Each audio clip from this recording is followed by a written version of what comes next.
오늘 우리가 함께 나눌 이야기는 한평생을 흙과 바람 속에서 정직하게 살아온 어느 어머니의 이야기입니다. 때로는 가장 가까운 사람에게서 받은 상처가 가장 깊은 법이지요. 그 상처가 어떻게 한 사람의 존엄을 흔들고 또 어떻게 그것을 되찾게 하는지에 대한 기록이기도 합니다. 본격적인 이야기에 앞서 저희가 전해드리는 이야기가 여러분의 마음에 작은 울림을 준다면 구독과 좋아요로 그 마음을 표현해주세요. 여러분의 따뜻한 응원이 저희에게는 더 좋은 이야기를 만드는 가장 큰 힘이 됩니다. 여러분의 모든 날에 평안이 가득하기를 기원하며 이제 제주의 따스한 햇살 아래에서 시작된 한 통의 전화로 오늘의 이야기를 열어보겠습니다. 아들 범석에게서 전화가 온 것은 탐스럽게 익은 한라봉을 따느라 허리를 굽혔다 폈다 하기를 수십 번 반복하던 어느 나른한 오후였습니다. 쨍한 제주의 햇살 아래 땀방울이 턱끝에 대롱대롱 매달렸지만 마음만은 보송보송했지요. 올해는 유난히 과실이 실해서 서울 사는 아들 녀석과 며느리에게 보낼 생각에 벌써부터 입가에 웃음이 걸렸거든요. 엄마, 이번 주에 진짜 올라오는 거지? 수학이 넘어 아들의 목소리는 평소처럼 다정했지만 어딘지 모르게 조심스러웠습니다.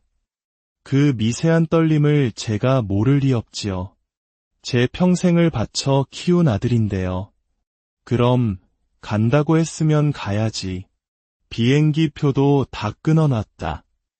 우리 아들 좋아하는 흑돼지 오겹살 두툼한 걸로 사놨고 너희 집사람 좋아한다는 오메기떡도 시장에서 제일 맛있는 집 걸로 맞춰놨어. 제 신난 목소리에 비해 아들의 대답은 한 박자 느렸습니다. 아마 제 옆에 없는 며느리의 눈치를 살피느라 그랬을 겁니다. 아니나 다를까 전화기 저편에서 작지만 날카로운 목소리가 새어나왔어요. 아, 진짜 온대. 갑자기 며느리 최시연의 목소리였습니다. 갑자기라니요.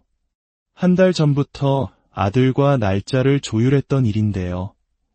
그 짧은 한마디에 담긴 귀찮음과 짜증의 기운이 제주까지 날아와 제 심장을 서늘하게 스쳤습니다. 하지만 애써 아무렇지 않은 척 목소리를 가다듬었지요. 이 나이쯤 되면 웬만한 가시 돋친 말은 바람 소리려니 하고 넘길 줄도 알아야 하니까요. 그래, 범서가. 그럼 토요일에 김포공항에서 보자. 엄마가 짐이 좀 많을 게다. 알았어, 엄마. 내가 시간 맞춰 나갈게. 조심히 와. 전화를 끊고 나서도 한동안 손에 들었던 전지가위를 내려놓지 못했습니다. 햇살이 가장 먼저 내려앉는 동쪽 비탈의 한라봉 나무들은 제 자식이나 마찬가지였습니다. 먼저 간 남편과 함께 이 척박한 땅을 일구어 이만큼 키워냈지요. 자식 같은 한라봉 하나하나를 정성껏 닦고 매만져 가장 예쁜 놈들로만 골라 상자에 담았습니다. 행여나 물을까 신문지로 하나씩 감싸는 제 손길은 아기를 다루듯 조심스러웠어요. 아들이 좋아하는 흑돼지는 단골 정육점에 특별히 부탁해 가장 좋은 부위로 2근이나 끊었습니다. 기름과 살코기의 비율이 황금 같아 구워 먹으면 그 고소한 맛이 일품이지요. 며느리가 좋아한다는 오메기떡은 사실 그 애가 정말 좋아하는지 아닌지는 모릅니다. 언젠가 아들 녀석이 시연이가 떡을 좋아해라고 흘리듯 말한 것을 기억해뒀을 뿐이에요. 그래도 빈손으로 갈 수는 없는 노르디니 일부러 시간을 내어 시장에서 가장 유명하다는 떡집에 가서 줄을 서서 사왔습니다. 그렇게 며칠간 아들 내외에게 줄 선물을 준비하며 보낸 시간은 고단하기보다 설렘으로 가득했습니다. 서울 가서 아들 얼굴도 보고 며느리와 도란도란 이야기도 나누고 손주 소식은 없는지 넌지시 물어도 봐야겠다고 생각했지요. 서울 갈 때 입을 새 옷도 한 벌 장만했습니다. 제 눈에는 가장 곱고 화사한 것으로 골랐는데 며느리 눈에는 촌스러워 보일지도 모르겠다는 걱정이 슬쩍 들기도 했어요.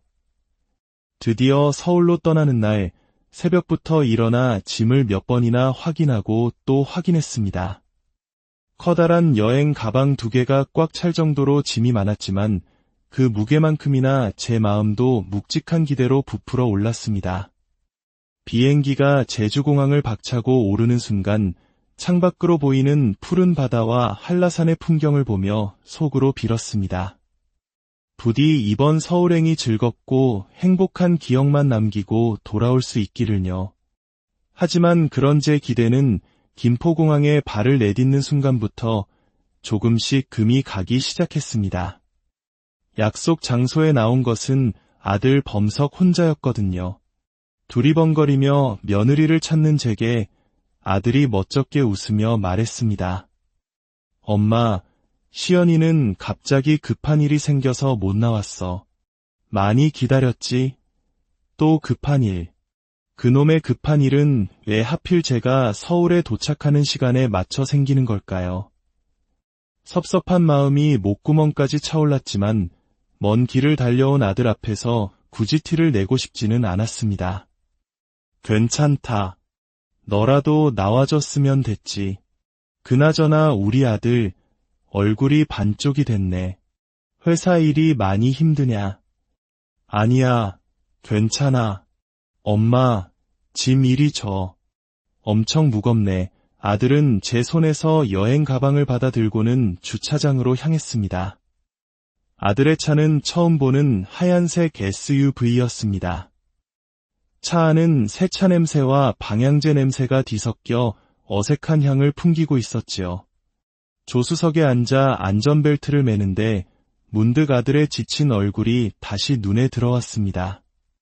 서울 생활이 만만치 않겠구나 싶어 마음이 짠해졌어요.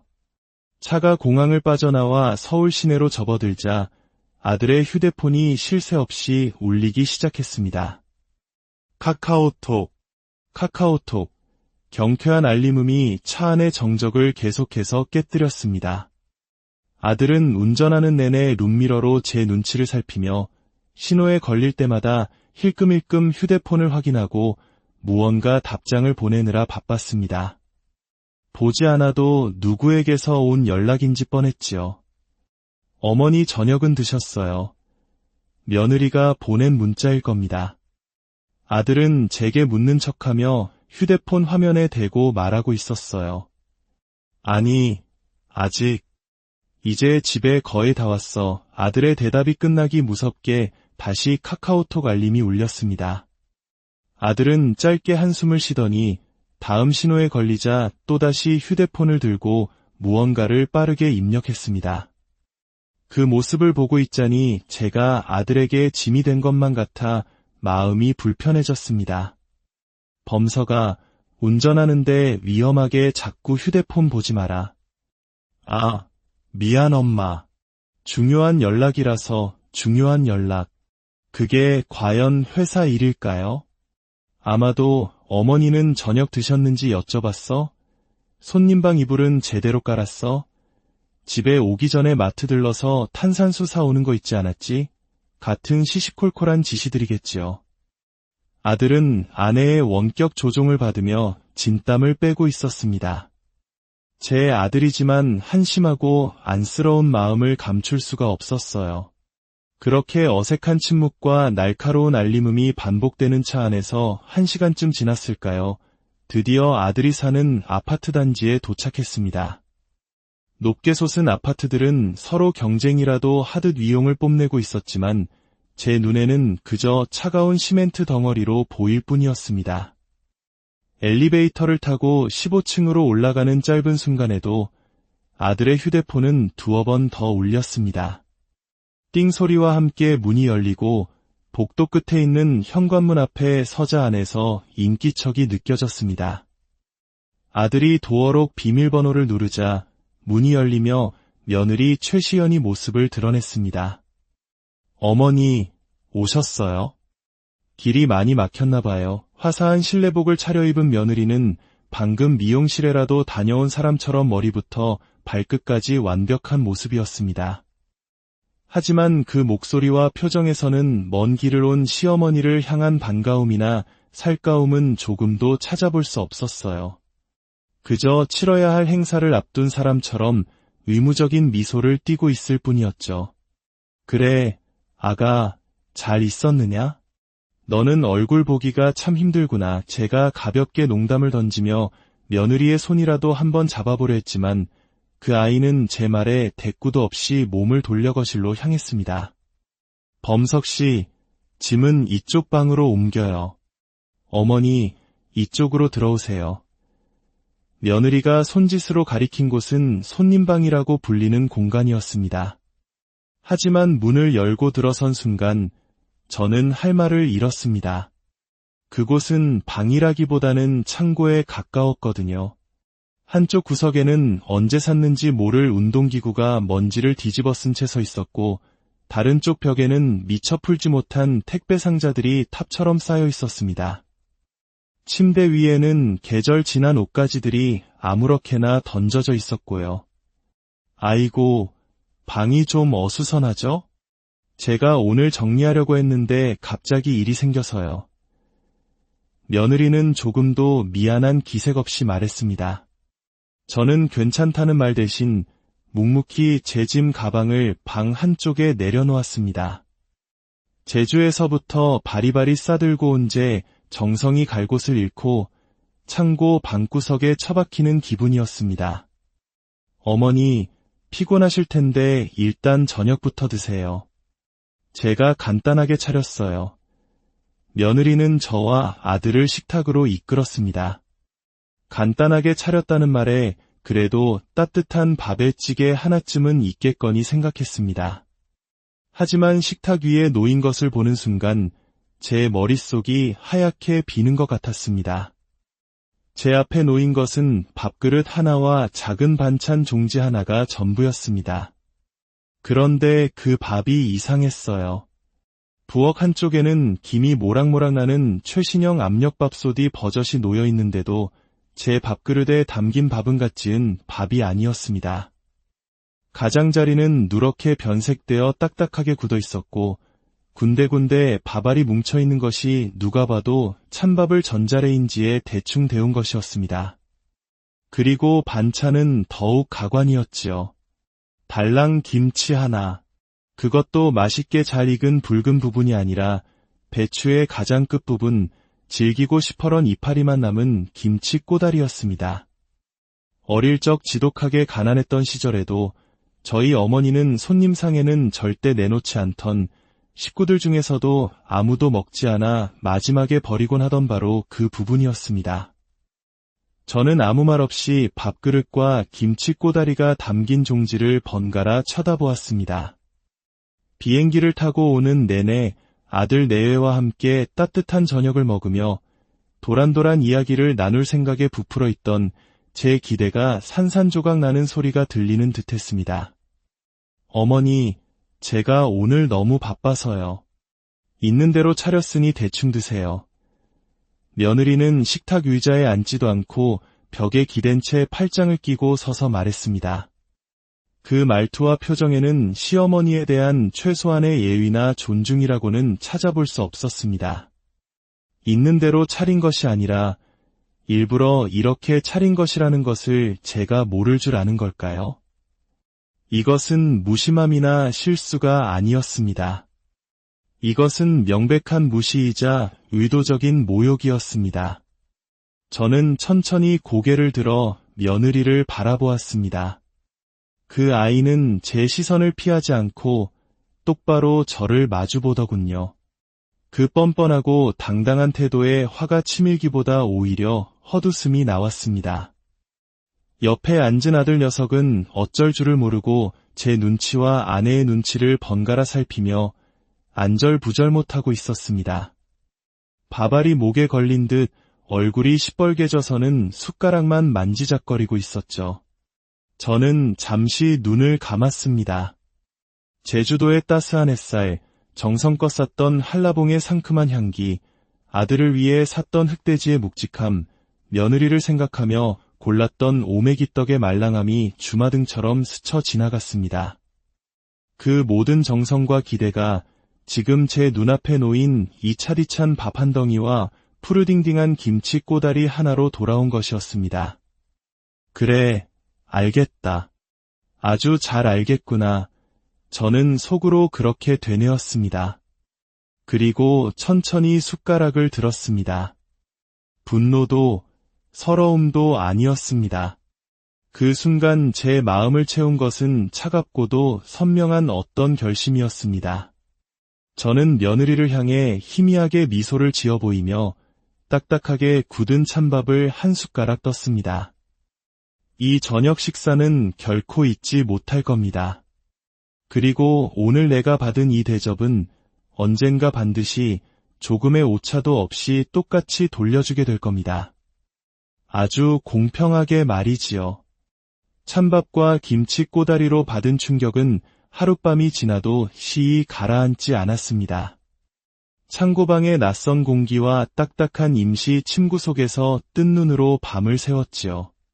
창밖으로는 밤새도록 도시의 소음이 그치지 않았습니다.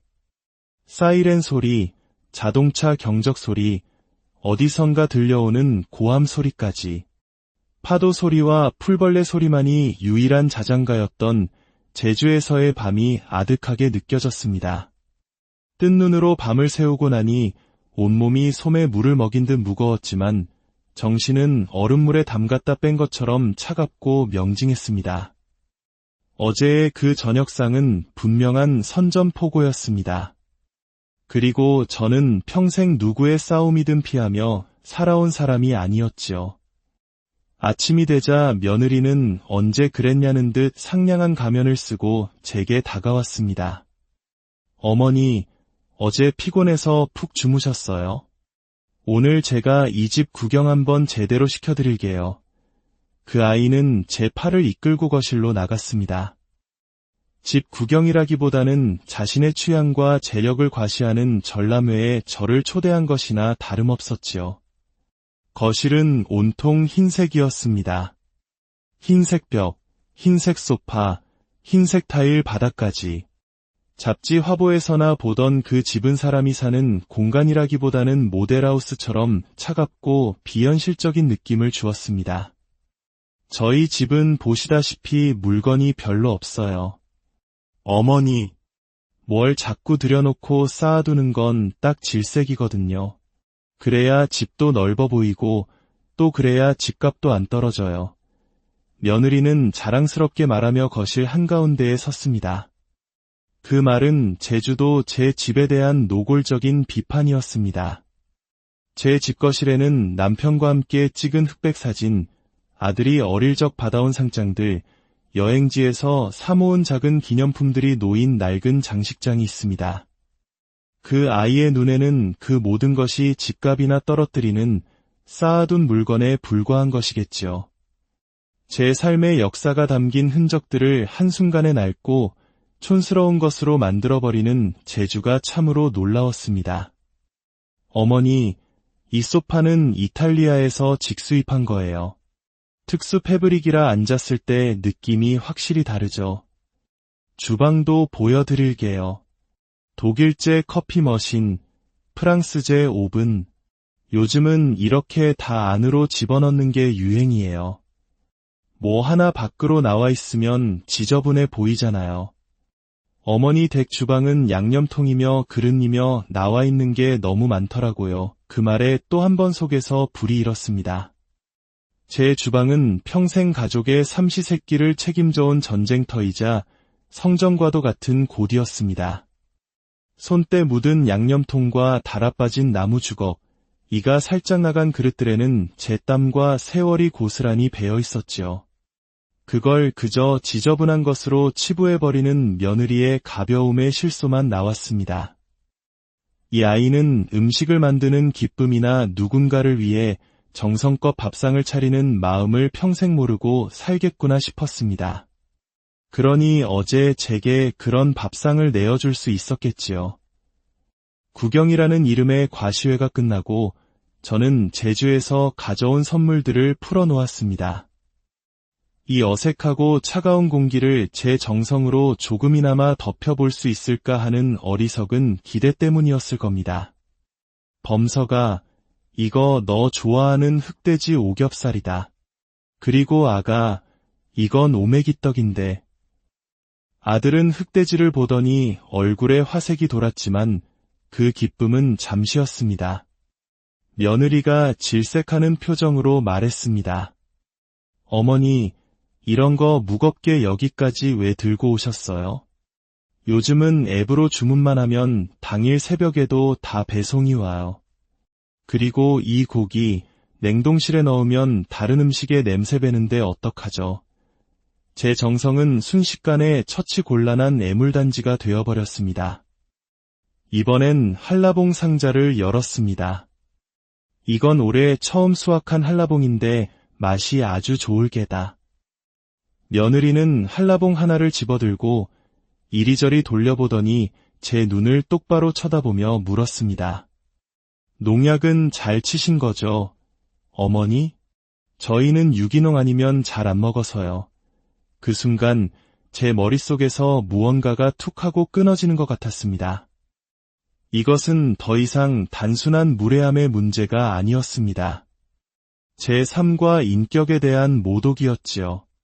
저는 평생 사람 입에 들어가는 것을 가지고 장난쳐 본 적이 없는 사람입니다. 내 가족이 먹는다는 생각으로 한여름 땡볕 아래에서 벌레 하나하나를 손으로 잡아가며 키운 것들이었습니다. 그런데 제 평생의 자부심을 그 아이는 농약이라는 단어 하나로 더럽히고 있었습니다. 저는 싸늘하게 식은 목소리로 대답했습니다. 나는 사람 입에 들어가는 음식을 가지고 장난치는 사람이 아니란다. 걱정 말고 먹어도 된다. 마지막으로 아들이 떡 상자를 열었지만 며느리는 그마저도 짓밟아 버렸습니다. 어머, 범석씨, 내가 언제 오메기떡 좋아한다고 했어요? 나 떡 별로 안 좋아하는데. 특히 이렇게 팥고물 묻은 건 너무 달아서 싫어요. 그렇게 제 선물들은 모두 갈 곳을 잃고 말았습니다. 아들을 위한 흑돼지는 냄새나는 짐 덩어리가 되었고 저를 위한 한라봉은 농약 친 과일이 되었으며 며느리를 위한 떡은 주인의 취향도 모르는 촌스러운 선물이 되어버렸습니다. 저는 말없이 일어나 창고 방으로 들어갔습니다. 잠시 후 거실에서 며느리의 목소리가 들려왔습니다. 자신의 어머니와 통화하는 모양이었습니다. 그 목소리가 어찌나 크고 또렷한지 마치 방문 앞복도에 서서 외치는 것만 같았습니다. 엄마. 아니 글쎄, 시어머니가 와 계시잖아. 어제 갑자기 오셨어. 너무 불편해 죽겠어.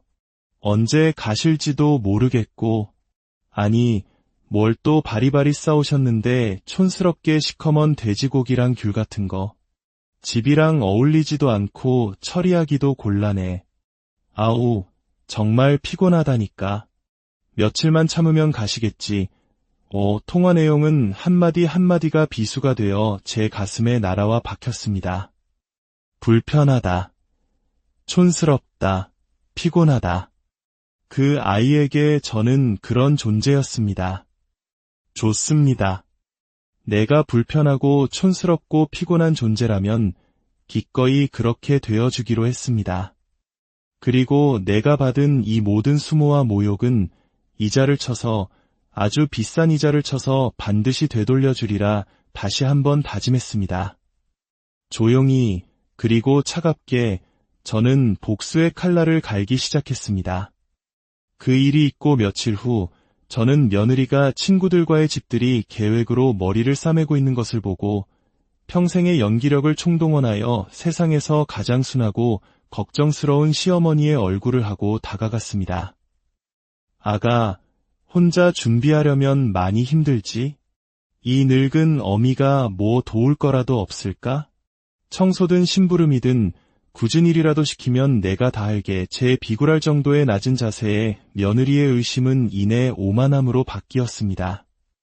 드디어 이 시골 늙은이가 내게 굴복하는구나 생각하는 것이 얼굴에 그대로 드러났습니다. 그래요. 어머니. 그럼 잘 됐네요. 괜히 어설프게 도와주신다고 하다가 일만 더 크게 만드시면 안 돼요. 제가 시키는 대로만 아주 정확하게 잘해주셔야 해요. 아셨죠? 그럼 100번이고 말고 우리 아가 시키는 대로 다 해야지. 저는 며느리가 건넨 긴 지시 목록을 받아 들었습니다. 제 손은 아주 작게 떨리고 있었습니다. 분해서가 아니었습니다. 드디어 길고 긴 싸움의 서막이 올랐다는 전율에 가까운 흥분 때문이었습니다. 걱정 마라, 아가야. 이 늙은 어미가 우리 며느리 체면 단단히 세워주도록 노력하마. 물론 제가 세워주려는 체면은 며느리가 생각하는 그것과는 아주 다른 종류의 것이 될 터였습니다. 다음 날부터 저는 며느리의 완벽한 수족이 되었습니다. 집안 대청소부터 이름도 생소한 수입 식자재를 사오는 장보기까지 모든 지시를 묵묵히 따랐습니다. 그중 가장 중요한 임무는 사톰하고 1996년산 와인을 사오는 것이었습니다. 며느리는 제게 신용카드를 주며 친구 중에 와인 전문가가 있어 아주 민감하니 절대로 틀리면 안 된다고 신신당부를 했지요. 저는 백화점 와인 코너로 가 제 한라봉밭 1년 수입의 일부를 떼어야 살 수 있는 그 비싼 와인 대신 라벨의 성이 어딘지 모르게 비슷해 보이는 저렴한 국산 와인을 6병이나 카트에 담았습니다. 집으로 돌아와 제가 사온 것들을 풀어놓자 며느리는 예상대로 경악하며 비명을 질렀습니다. 어머니, 이게 다 뭐예요? 제가 사오라고 한 와인은 이게 아니잖아요. 사토마고 모르세요. 저는 세상에서 가장 억울하고 미안한 표정을 지으며 제 머리를 쳤습니다. 어머나 세상에, 이를 어쩌면 좋니. 내가 정말 노망이 들었나 보다. 이름이 하도 어렵고 비슷하게 생겨서 나는 이게 그거인 줄만 알았지 뭐니. 아가, 정말 미안해서 어쩌누. 제가 당장이라도 울음을 터뜨릴 것처럼 연기하자 며느리는 분통을 터뜨리면서도 차마 제게 다시 가라는 말은 하지 못했습니다. 그 아이의 완벽한 파티에 첫 번째 균열이 생기는 순간이었습니다. 저는 속으로 회심의 미소를 지으며 결정적인 미끼를 던졌습니다. 아가, 와인 때문에 속이 많이 상했구나. 그렇게 걱정이 되면 이 어미가 아주 특별한 요리를 하나 해주는 건 어떻겠니? 우리 제주도에서는 아주 귀한 손님이 오시면 대접하는 음식이 있단다. 어미의 성이라고 생각하고 상 한쪽 구석에라도 놓게 해주면 안 되겠니? 며느리는 마지못해 허락했습니다. 정말 마음대로 하세요. 대신 정말 조금만 하셔야 해요. 그리고 절대 메인 요리처럼 보이면 안 돼요. 그럼. 고맙다, 아가. 저는 활짝 웃으며 대답했습니다. 그 미소 뒤에 어떤 칼날이 숨겨져 있는지도 모른 채 며느리는 자신의 파티에 가장 강력한 트로이 목마를 들여놓는 것을 허락하고 만 것이었습니다. 집들이 당일 며느리가 주문한 화려한 케이터링 음식들이 식탁 위에 차려졌습니다. 하지만 친구들의 반응은 냉담했지요. 시연아, 근데 음식이 좀 차갑지 않니? 맞아, 파스타가 완전히 식었어. 로스트 비프도 너무 차갑고 질긴데 그렇습니다.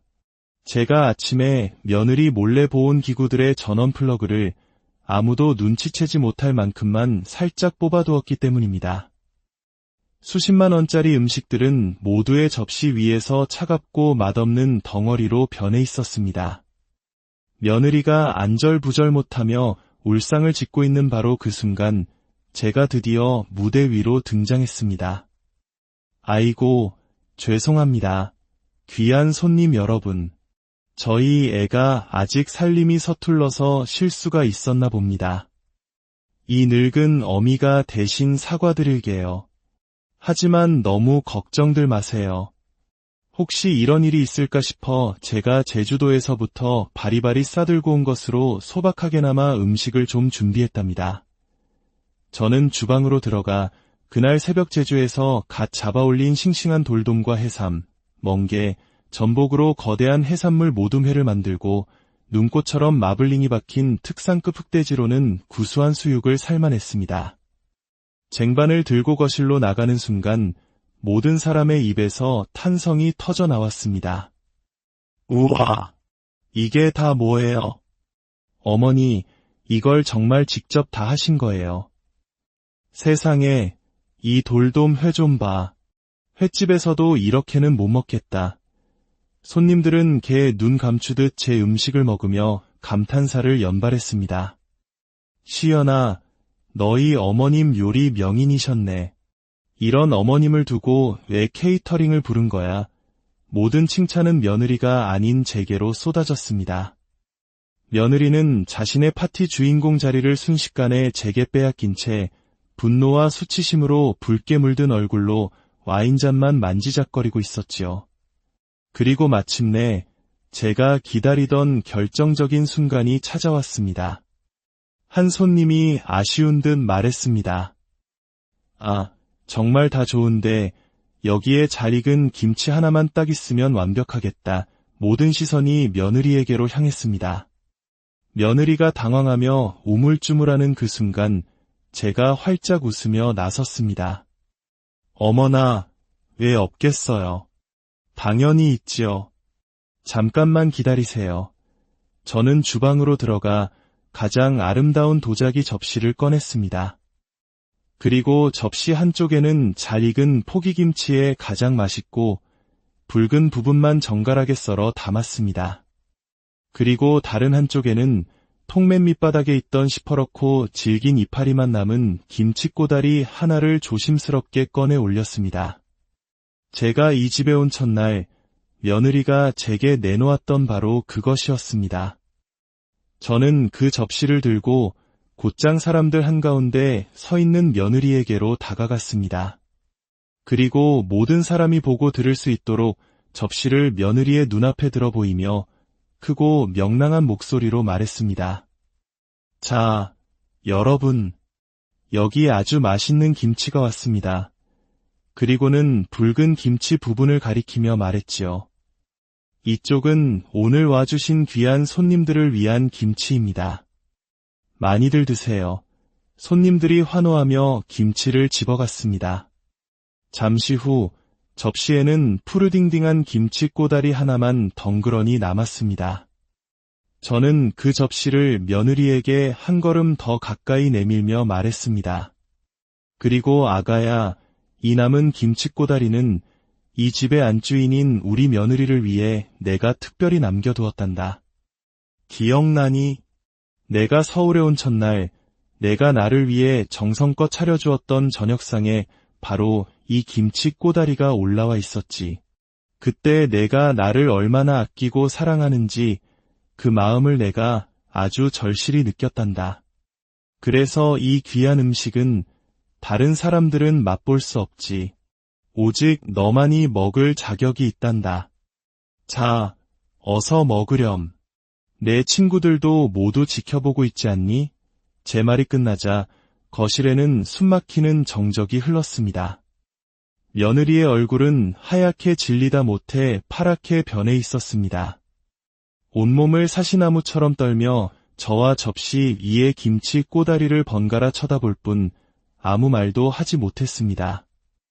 그 아이의 친구들은 처음에는 어리둥절한 표정으로 저와 며느리를 바라보더니 이내 상황을 파악하고는 경악과 혐오가 뒤섞인 눈빛으로 며느리를 쳐다보기 시작했습니다.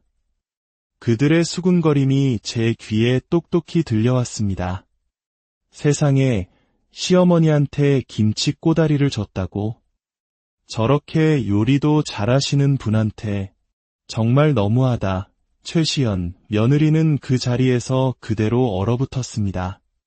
자신의 가장 완벽하고 화려한 모습을 보여주고 싶었던 바로 그 무대 위에서 가장 친한 친구들 앞에서 자신의 치부가 만천하에 드러나는 순간이었습니다. 저는 더 이상 아무 말도 하지 않고 조용히 접시를 식탁 위에 내려놓았습니다. 그리고는 제 창고방으로 돌아와 짐을 싸기 시작했습니다. 제 역할은 끝났습니다. 이제 남은 것은 그들이 감당해야 할 몫이었지요.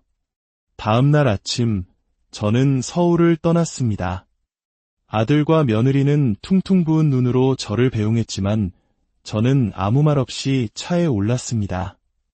공항으로 가는 길, 제 휴대폰으로 아들에게서 장문의 메시지가 왔습니다. 엄마, 정말 미안해. 그리고 엄마 말이 다 맞아. 우리가 찾아갈게. 꼭 찾아가서 다시 용서를 빌게. 사랑해, 엄마. 저는 그 메시지를 가만히 들여다보았습니다. 그리고는 답장 대신 비행기 모드 버튼을 눌렀습니다. 이제 저와 그들 사이에는 약간의 거리와 시간이 필요했습니다. 비행기가 이륙하고 창밖으로 보이던 잿빛 도시가 점점 작아졌습니다. 구름 위로 솟아오르자 눈부신 햇살이 창문 안으로 쏟아져 들어왔습니다. 저는 그 햇살을 받으며 조용히 눈을 감았습니다. 길고 길었던 악몽이 끝나고 다시 저의 세상으로 돌아가고 있었습니다. 제주 공항에 내리자 짭조름한 바다 내음과 싱그러운 풀 내음이 뒤섞인 고향의 냄새가 저를 감쌌습니다. 집으로 돌아와 마루에 걸터앉아 제 농장을 바라보았습니다. 따스한 제주의 햇살이 제 어깨 위로 쏟아져 내렸습니다. 며칠 후 평화로운 오후였습니다. 아들에게서 다시 메시지가 왔습니다. 메시지에는 긴 장문의 글과 함께 사진 한 장이 첨부되어 있었습니다. 사진 속에는 아들과 며느리가 제 집거실에 놓인 남편의 흑백 사진 앞에서 나란히 무릎을 꿇고 있었습니다. 며느리는 화장기 없는 민낯에 소복한 옷차림이었고 아들은 고개를 깊이 숙이고 있었어요. 그들의 모습은 연극이 아니라 진심으로 자신들의 잘못을 뉘우치는 사람들의 모습이었습니다. 저는 그 메시지와 사진을 한참 동안 말없이 들여다보았습니다. 그리고는 휴대폰 화면을 껐습니다. 입가에 희미한 미소가 번졌습니다. 통쾌함이나 승리감과는 다른 잔잔하고 평화로운 감정이었습니다. 눈부신 햇살이 쏟아지는 제 농장은 더없이 아름다웠고 멀리서 불어오는 바람에서는 짭조름한 바다 내음이 실려왔습니다. 속이 뻥 뚫리는 듯한 시원함. 진정한 평화는 바로 이런 것이겠지요. 모든 것이 비로소 제자리를 찾은 듯했습니다. 오늘의 이야기는 여기까지입니다.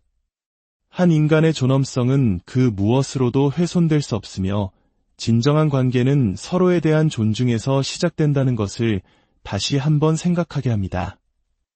여러분의 삶에도 오늘 우리가 함께 나눌 이야기는 한평생을 흙과 바람 속에서 정직하게 살아온 어느 어머니의 이야기입니다. 때로는 가장 가까운 사람에게서 받은 상처가 가장 깊은 법이지요. 그 상처가 어떻게 한 사람의 존엄을 흔들고 또 어떻게 그것을 되찾게 하는지에 대한 기록이기도 합니다. 본격적인 이야기에 앞서 저희가 전해드리는 이야기가 여러분의 마음에 작은 울림을 준다면 구독과 좋아요로 그 마음을 표현해주세요. 여러분의 따뜻한 응원이 저희에게는 더 좋은 이야기를 만드는 가장 큰 힘이 됩니다. 여러분의 모든 날에 평안이 가득하기를 기원하며 이제 제주의 따스한 햇살 아래에서 시작된 한 통의 전화로 오늘의 이야기를 열어보겠습니다. 아들 범석에게서 전화가 온 것은 탐스럽게 익은 한라봉을 따느라 허리를 굽혔다 폈다 하기를 수십 번 반복하던 어느 나른한 오후였습니다. 쨍한 제주의 햇살 아래 땀방울이 턱끝에 대롱대롱 매달렸지만 마음만은 보송보송했지요. 올해는 유난히 과실이 실해서 서울 사는 아들 녀석과 며느리에게 보낼 생각에 벌써부터 입가에 웃음이 걸렸거든요. 엄마, 이번 주에 진짜 올라오는 거지? 수학이 넘어 아들의 목소리는 평소처럼 다정했지만 어딘지 모르게 조심스러웠습니다. 그 미세한 떨림을 제가 모를 리 없지요. 제 평생을 바쳐 키운 아들인데요. 그럼 간다고 했으면 가야지. 비행기 표도 다 끊어놨다. 우리 아들 좋아하는 흑돼지 오겹살, 두툼한 걸로 사놨고 너희 집사람 좋아한다는 오메기떡도 시장에서 제일 맛있는 집 걸로 맞춰놨어. 제 신난 목소리에 비해 아들의 대답은 한 박자 느렸습니다. 아마 제 옆에 없는 며느리의 눈치를 살피느라 그랬을 겁니다. 아니나 다를까 전화기 저편에서 작지만 날카로운 목소리가 새어나왔어요. 아, 진짜 온대. 갑자기 며느리 최시연의 목소리였습니다. 갑자기라니요. 한 달 전부터 아들과 날짜를 조율했던 일인데요. 그 짧은 한마디에 담긴 귀찮음과 짜증의 기운이 제주까지 날아와 제 심장을 서늘하게 스쳤습니다. 하지만 애써 아무렇지 않은 청 목소리를 가다듬었지요.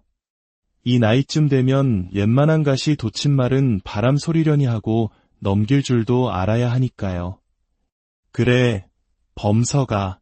그럼 토요일에 김포공항에서 보자. 엄마가 짐이 좀 많을 게다. 알았어, 엄마. 내가 시간 맞춰 나갈게.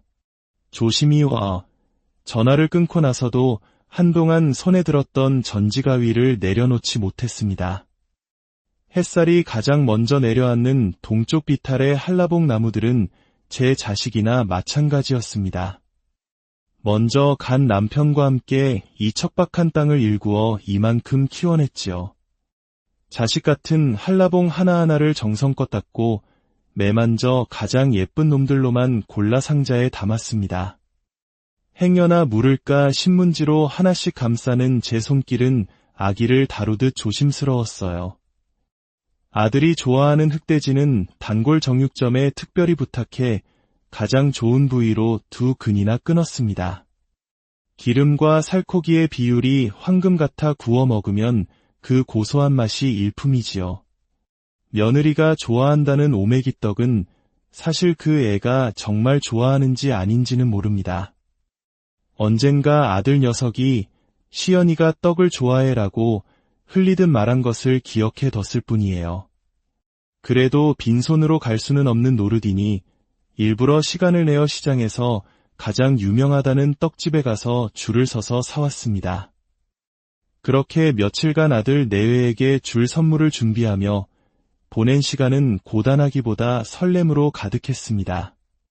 서울 가서 아들 얼굴도 보고 며느리와 도란도란 이야기도 나누고 손주 소식은 없는지 넌지시 물어도 봐야겠다고 생각했지요. 서울 갈 때 입을 새 옷도 한 벌 장만했습니다. 제 눈에는 가장 곱고 화사한 것으로 골랐는데 며느리 눈에는 촌스러워 보일지도 모르겠다는 걱정이 슬쩍 들기도 했어요. 드디어 서울로 떠나는 날 새벽부터 일어나 짐을 몇 번이나 확인하고 또 확인했습니다. 커다란 여행 가방 2개가 꽉 찰 정도로 짐이 많았지만 그 무게만큼이나 제 마음도 묵직한 기대로 부풀어 올랐습니다. 비행기가 제주공항을 박차고 오르는 순간 창밖으로 보이는 푸른 바다와 한라산의 풍경을 보며 속으로 빌었습니다. 부디 이번 서울행이 즐겁고 행복한 기억만 남기고 돌아올 수 있기를요. 하지만 그런 제 기대는 김포공항에 발을 내딛는 순간부터 조금씩 금이 가기 시작했습니다. 약속 장소에 나온 것은 아들 범석 혼자였거든요. 두리번거리며 며느리를 찾는 제게 아들이 멋쩍게 웃으며 말했습니다. 엄마, 시연이는 갑자기 급한 일이 생겨서 못 나왔어. 많이 기다렸지? 또 급한 일. 그놈의 급한 일은 왜 하필 제가 서울에 도착하는 시간에 맞춰 생기는 걸까요?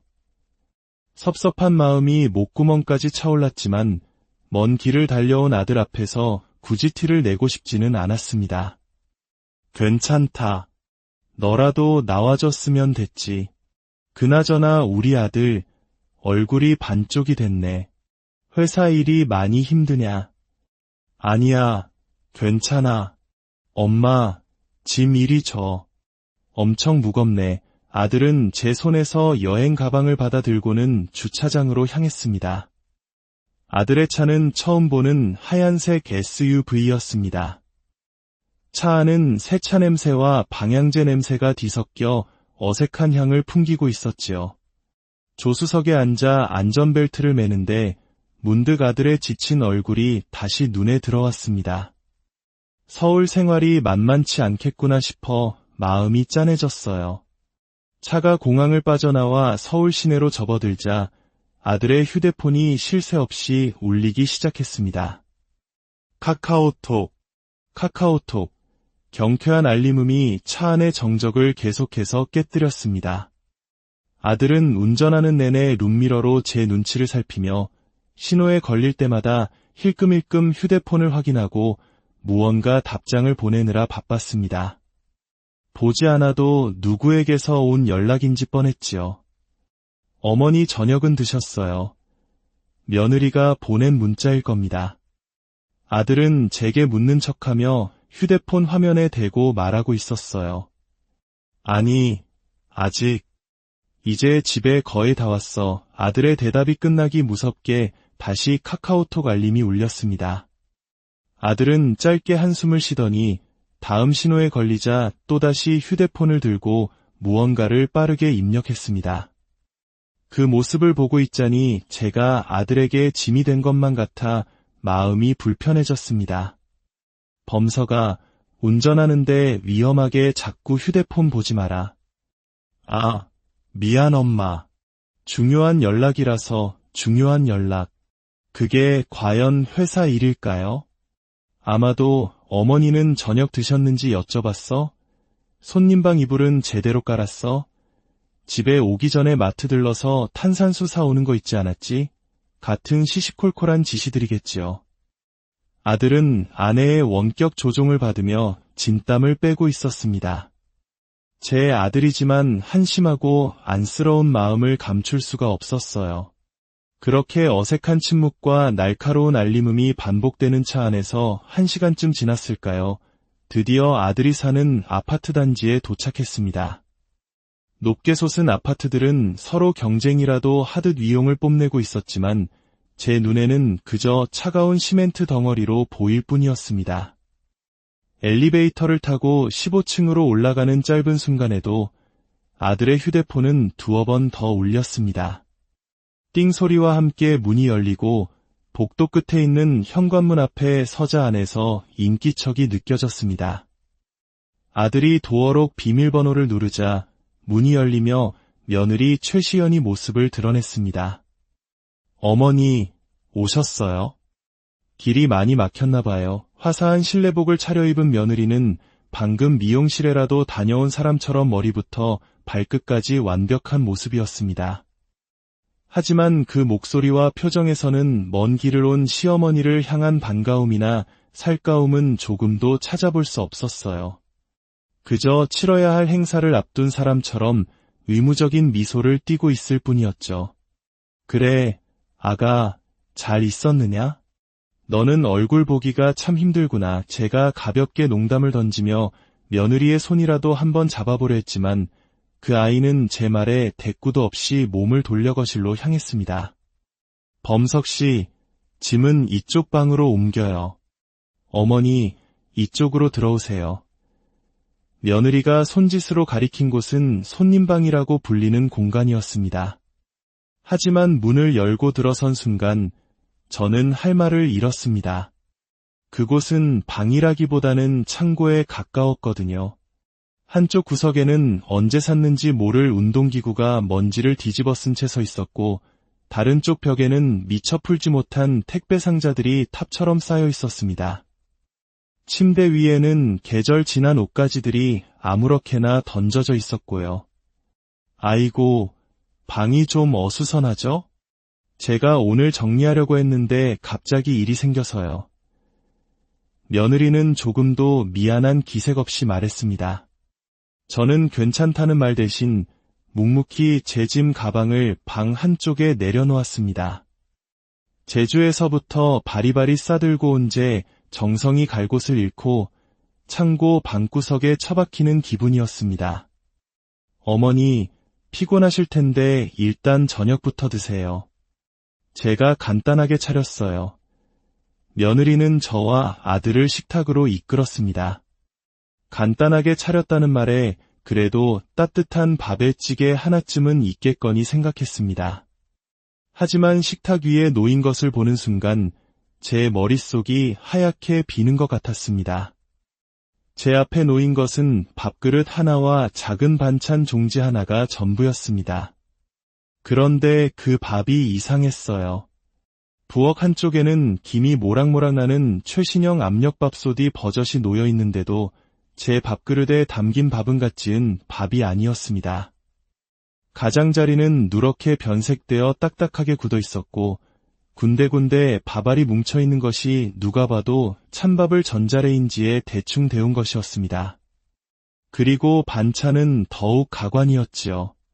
달랑 김치 하나, 그것도 맛있게 잘 익은 붉은 부분이 아니라 배추의 가장 끝부분, 질기고 시퍼런 이파리만 남은 김치 꼬다리였습니다. 어릴 적 지독하게 가난했던 시절에도 저희 어머니는 손님상에는 절대 내놓지 않던 식구들 중에서도 아무도 먹지 않아 마지막에 버리곤 하던 바로 그 부분이었습니다. 저는 아무 말 없이 밥그릇과 김치 꼬다리가 담긴 종지를 번갈아 쳐다보았습니다.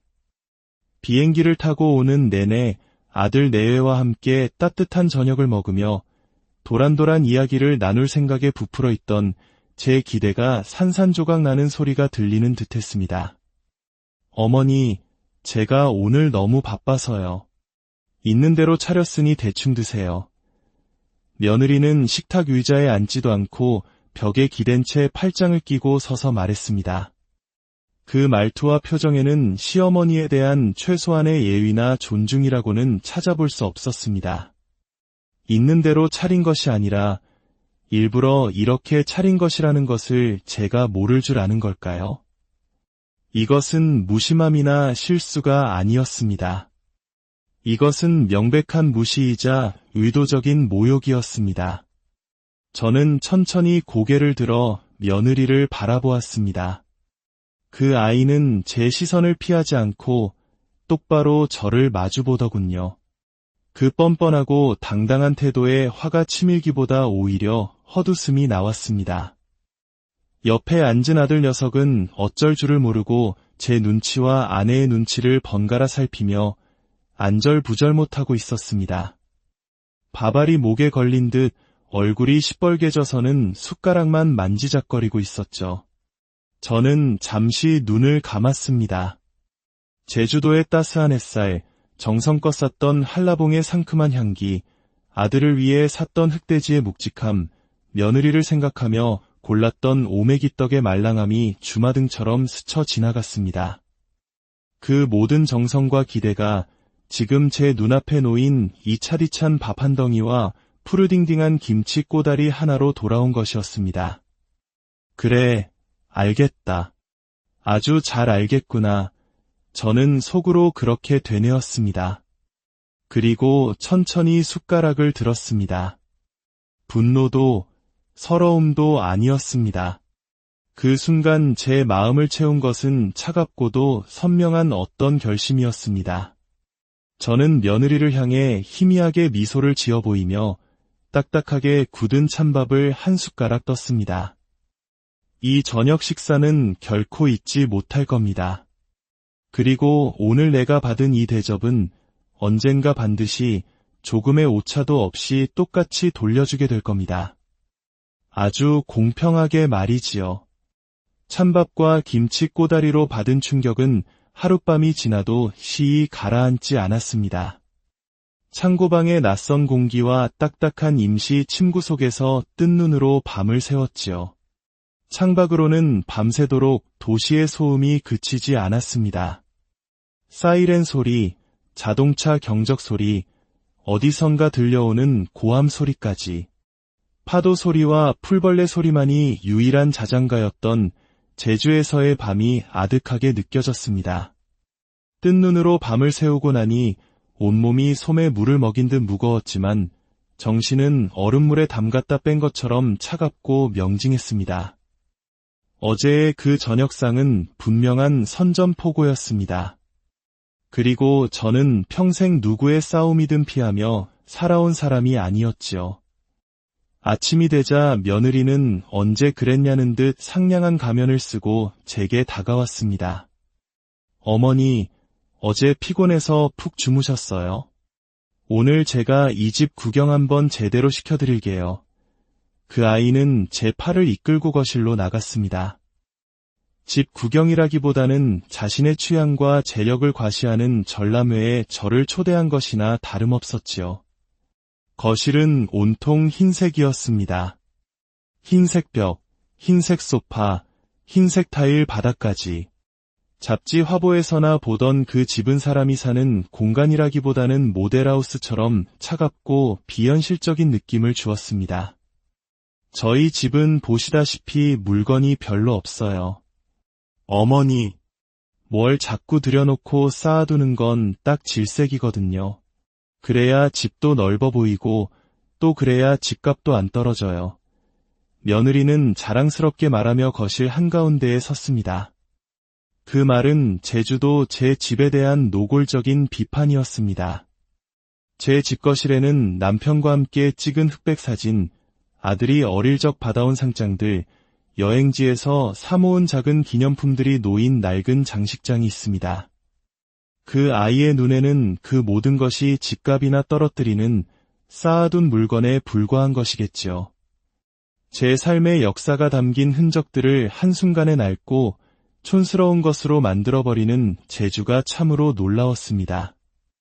어머니, 이 소파는 이탈리아에서 직수입한 거예요. 특수 패브릭이라 앉았을 때 느낌이 확실히 다르죠. 주방도 보여드릴게요. 독일제 커피 머신, 프랑스제 오븐. 요즘은 이렇게 다 안으로 집어넣는 게 유행이에요. 뭐 하나 밖으로 나와 있으면 지저분해 보이잖아요. 어머니 댁 주방은 양념통이며 그릇이며 나와 있는 게 너무 많더라고요. 그 말에 또 한 번 속에서 불이 일었습니다. 제 주방은 평생 가족의 삼시세끼를 책임져온 전쟁터이자 성전과도 같은 곳이었습니다. 손때 묻은 양념통과 달아빠진 나무 주걱, 이가 살짝 나간 그릇들에는 제 땀과 세월이 고스란히 배어 있었지요. 그걸 그저 지저분한 것으로 치부해버리는 며느리의 가벼움의 실소만 나왔습니다.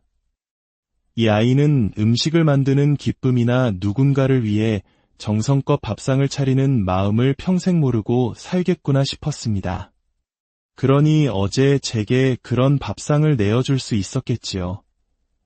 구경이라는 이름의 과시회가 끝나고 저는 제주에서 가져온 선물들을 풀어놓았습니다.